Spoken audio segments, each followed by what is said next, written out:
네, 여러분 안녕하세요. 19일 창세기 45장에서 48장입니다. 자, 45장입니다. 45장은 섭리로 이야기를 하겠습니다. 요셉이 자기 형들에게 정체를 밝히게 되죠. 그리고 아버지를 모셔오라고 말을 합니다.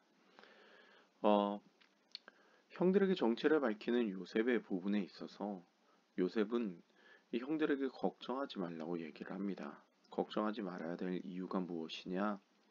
자신이 그렇게 된 것은 하나님이 우리를 구원하시기 위해서였다는 것이죠. 요셉이 이 형들로 인해서 고난을 당하지 않습니까? 그렇지만 하나님의 섭리가 있었기 때문에 자신이 그렇게 된 것이다라는 것을 바라보는 시각이 생겼던 것이죠. 그 하나님의 섭리가 결국에는 애굽으로의 가족 이주였지 않습니까? 요셉으로서는 그것들을 잘 알고 있었기 때문에 그 하나님의 섭리를 알고 있었기 때문에 이것들을 바라보는 모습이었죠. 그래서 우리 삶에 있어서도 동일하지 않나 싶습니다. 삶에 있는 그 고난 가운데서도 하나님의 섭리를 바라보는 시각이 필요한 것 같습니다. 그런 부분을 좀 포인트로 보면 이 구속사적인 관점에서 하나님의 섭리와 그 구속사 가운데 있는 우리의 삶에 있어서 개개인의 문제 부분들을 좀 다루고 있는 부분이 아닌가 싶습니다. 46장은 약속으로 볼 수 있는데요. 하나님의 약속과 애굽의 이주의 가족 명단 그리고 애굽에 도착하는 이야기들을 볼 수 있습니다.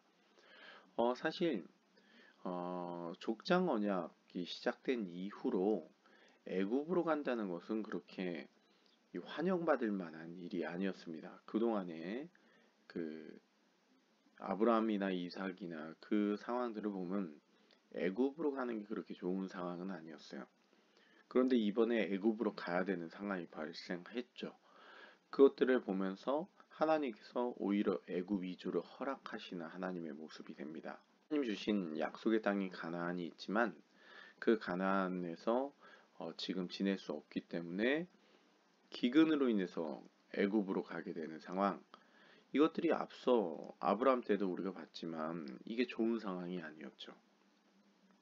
그런데 이번에는 오히려 하나님께서 그 애굽의 이주를 허락하시는 모습이 되는 것이죠.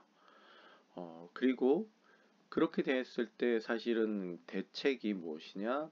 이 고센 땅에 거하게 되면서 섞이지 않는 모습이 되는 것이죠.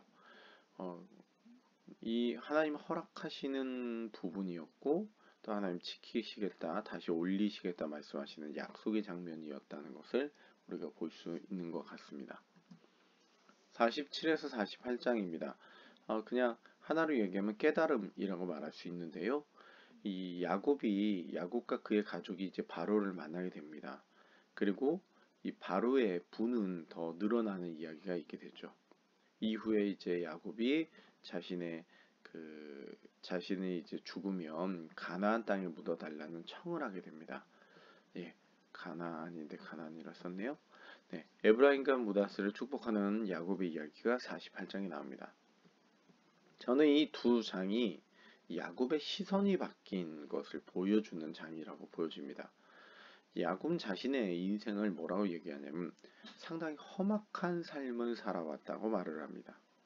그러면서 오히려 바로를 축복하는 삶이 되기도 하죠. 사실 돈으로 따지면 야곱이 아니라 바로가 돈이 많고 바로가 야곱을 축복하겠죠. 근데 야곱 인생 입장에서는 이제 복이라는 것이 그런 물질적인 것이 아니라 이 하나님과 연관된 걸 알고 있기 때문에 바로를 축복하는 인생이 되죠. 그리고 야곱은 이 애굽에 묻힐 것이 아니라 바로 가나안 땅에 묻히게 될 것을 청을 하게 됩니다. 그러니까 그의 인생의 시각이 바뀌었다는 것들도 보게 됩니다. 48장에도 그런 것들을 우리가 발견하게 돼요. 그래서 야곱의 시선이 바뀌었다는 것들을 발견하며 우리의 인생에 있어서도 우리의 시선이 바뀌어야 될 게 무엇인지를 좀 고민해 보는 모습이 필요하지 않나 싶기도 합니다. 한번 이런 것들을 발견해 보시는 시각으로 말씀을 보시면 어떨까 싶습니다. 네, 감사합니다.